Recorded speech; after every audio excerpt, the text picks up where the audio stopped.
Which process are you talking about? Because I felt that Congressman Ratcliffe was being treated very unfairly. I was reading the press, and I think I am a student of the press, and I could see that the press was treating him, I thought, very unfairly. He's an outstanding man. And I asked him, I said, "You want to go through this for 2 or 3 months, or would you want me to maybe do something else?" And he thought about it. I said, "It's going to be rough." I could see exactly where the press is going. And fake news. He's a fine man. He's a fine man. And so we hadn't started the process, and I thought it's easier before we start. But I read things that were just unfair. And he's just too good. He doesn't deserve it. Mr. President Trump. President Trump. Little what? Sue Gordon as acting DNI. Well, that might be. I like Sue Gordon.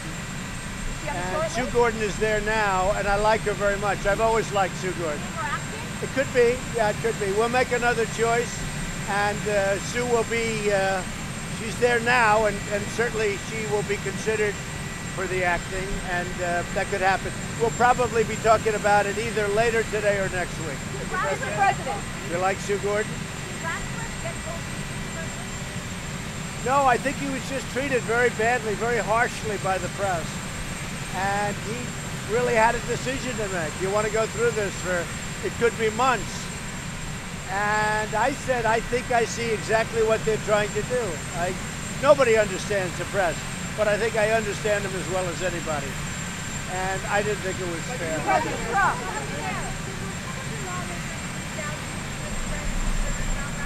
No, they didn't. I think he would have had support. But again, we were very early in the process. We hadn't even started. So we were very early in the process. And I think he would have had good support, certainly from the Republicans. They were pretty silly. You what? They were pretty silly at first. I haven't seen that. I can tell you the Democrats were chilly. That's for sure. But the Republicans, I think, would have been very good. But a lot of the Republicans didn't know John. But I think he would have had good receptivity, and he was getting that. But I believe he made the right decision.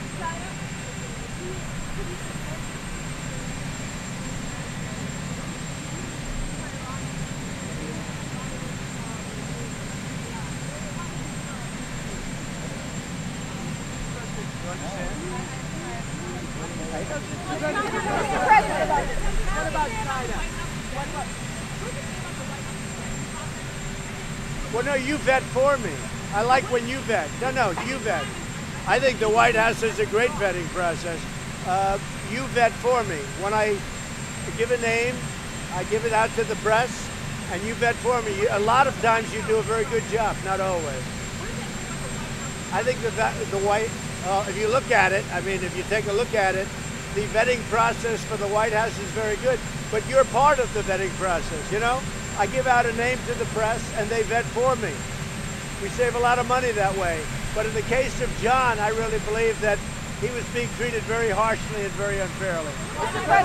President Trump. President Trump, Republicans did express concern about Ratcliffe's experience. Was that a deciding factor? No, I tell you what, I think he would have had very good support. The Republicans love John Ratcliffe, and I think he would have had very good support. Now, he wasn't in that world that much. I think he would have picked it up very quickly. But I think he would have had great Republican support, probably would have had no Democrat support, which would have been nice to get some. But I think he would have done fine. But it would have been a long, hard slog. Another question, if you don't mind, sir. The tweet that you put out about Elijah Cummings and that attempted burglary on his home. Nikki Haley saying it was so unnecessary. What did you say to Nikki Haley? Well, that's okay. I don't mind that. The tweet itself was just really a repeat of what I heard over the news. I know his house was robbed, and I thought that was too bad. That was really not meant as a wise guy tweet. I mean, his house was robbed, and it came over the news at a certain moment last night, and I had just mentioned it. You weren't making light of it. What does China need to do to avoid those tariffs going into force on September 1st? Well, I think China, number one, you have to understand, we are so far behind. We have been treated so badly, and I don't blame China. I blame our past leaders, our past presidents, our past trade representatives. They've done a terrible job. China, we can't just go and make an even deal with China. We have to make a much better deal with China, because right now they have a very unfair playing field, and I'm turning it around. So we're getting 25% of $250 billion, and now we'll be getting 10% of probably close to $350 billion. It's a lot of money. China has to do a lot of things to turn it around, but you'll be seeing they've got to do a lot of things. It goes on September 1st, and frankly, if they don't do them, I can always increase it very substantially. In other words, I could increase it, if I wanted to, I could increase it to a very much higher number.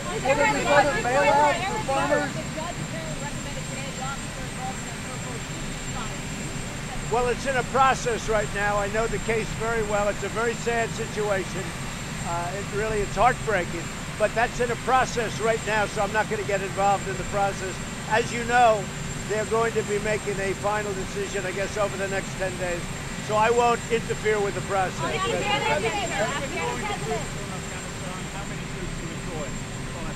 Say it? How many troops are you withdrawing from Afghanistan? Well, we've been moving it down. We've been moving it down from Syria. We defeated the ISIS caliphate, and we have now 100% of that. We have 2,500 prisoners, and Europe is going to have to take them, or somebody's going to have to take them. But we have 2,500 ISIS prisoners, and we've told Europe, hey, some come from France, some come from Germany, but they're going to have to take them. So we'll see what happens, but we've pretty much reduced, we've taken it way down in Syria. Ultimately, it'll be down to a very few people, if any. With respect to Afghanistan, we've made a lot of progress. We're talking, but we've also made a lot of progress. We're reducing it. We've been there for 19 years. We're really serving as policemen. We could win Afghanistan in 2 days or 3 days or 4 days if we wanted. But I'm not looking to kill 10 million people. What about it? We could win that war very easily. I could win that war in a week if I wanted to, but I'm not looking to kill 10 million people, okay? Many of them would be innocent people. I'm not looking to do, and I'm not talking nuclear, by the way. I'm talking totally conventional, but I'm not looking to kill millions of people in Afghanistan.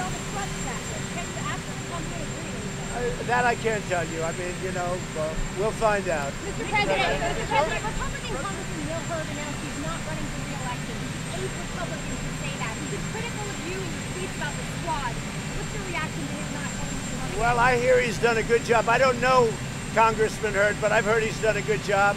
We differ on certain subjects, but I've heard he's actually done a good job.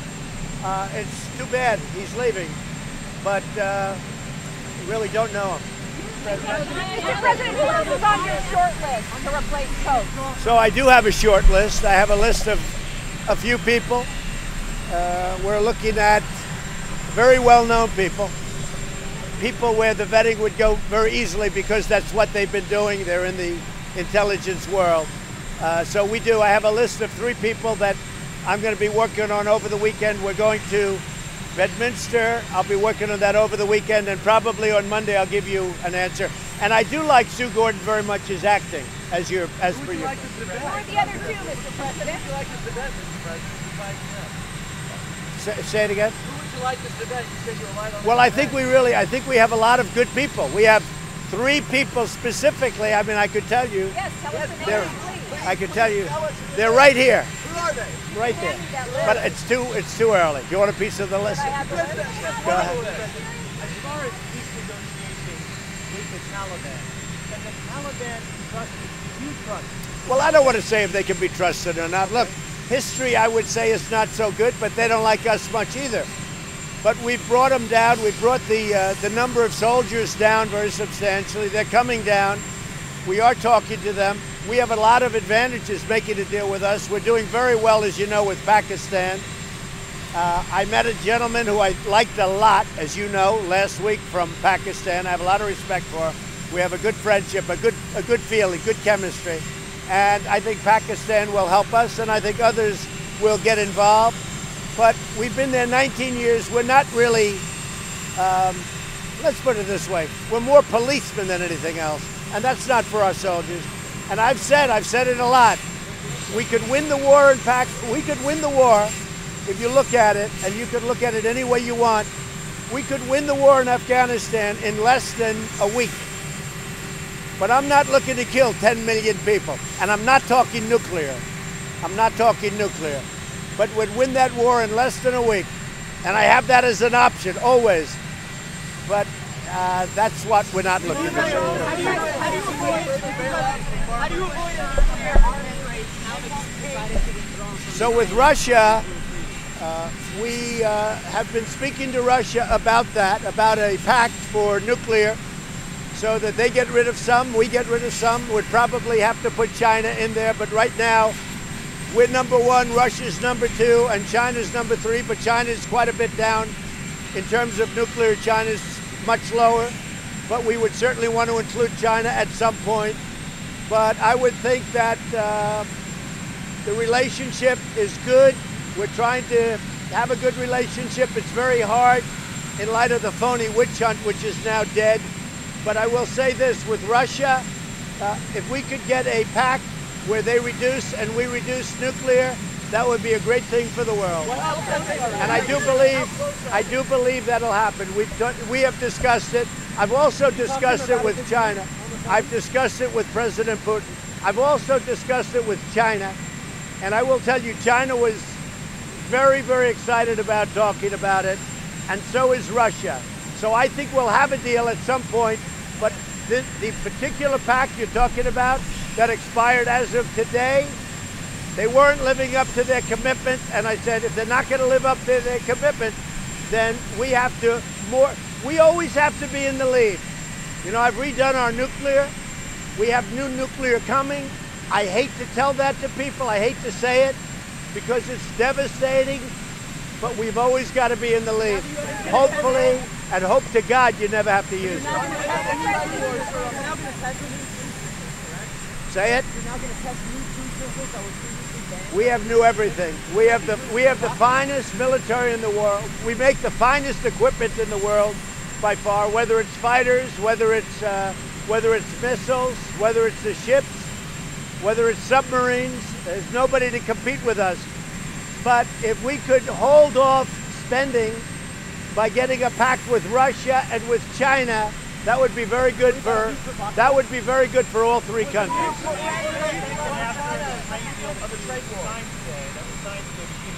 You're talking about the trade with on beef? Exactly. Can you now resolve quickly all of the trade disputes with the EU? EU is very tough to deal with. They're very difficult. They have barriers. They had barriers on beef. We broke that barrier today. I appreciate it. It's a group of countries, as you know. We love those countries, but for dealing with them, they're very, very difficult. But we did a very big deal today, beef, and we're going to be selling them a big percentage of their beef, and that's great for our ranchers and farmers. So we were happy to do it. Auto tariffs off the table.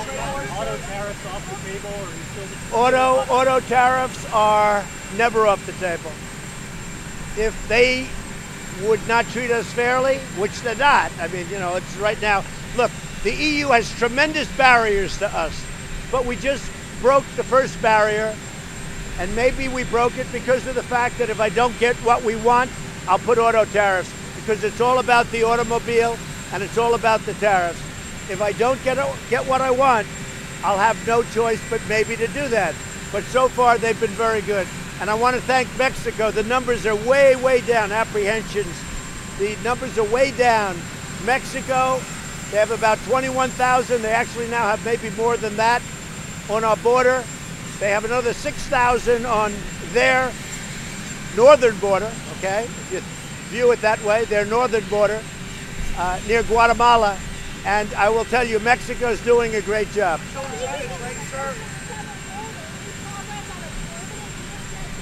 Well, I would love to see, before we talk about Secretary, I will tell you, I would love to see the Democrats sit down and work out the loopholes in 20 minutes, because that's what it would take, and work out asylum. But we're moving along with an asylum fix, an asylum bill. Lindsey Graham's heading it up very capably, and we'll see what happens. If the trade war with China continues, there will be further bailouts for the farmers in the U.S. I'll always help our farmers. Our farmers were targeted by China. And our farmers, frankly, these are great patriots. I'll always help our farmers. There'll be a time when the biggest beneficiary of what I'm doing with respect to China and trade generally, you're seeing it with the EU. They couldn't do the cattle thing at all. Beef, they couldn't do it at all. And now all of a sudden this came out of nowhere. Our farmers will ultimately be the biggest beneficiaries, and they know that. But our farmers are great patriots.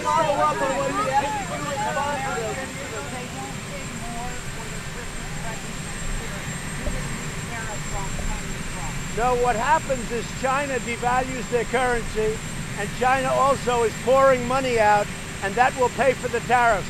It's a total misnomer. Now, I don't say that with all countries, but with China, they're very highly sophisticated, but so are we, more than anybody would understand. All you have to do is ask China. All you have to do is ask China. But let me just explain. So China is devaluing their currency, and they're also pouring money in. Their currency is going to hell, but they're also pouring money in, and that will totally pay for the tariffs. The tariffs are not being paid for by our people. It's being paid for by China because of devaluation and because they're pumping money in. Thank you. Thank you, everybody.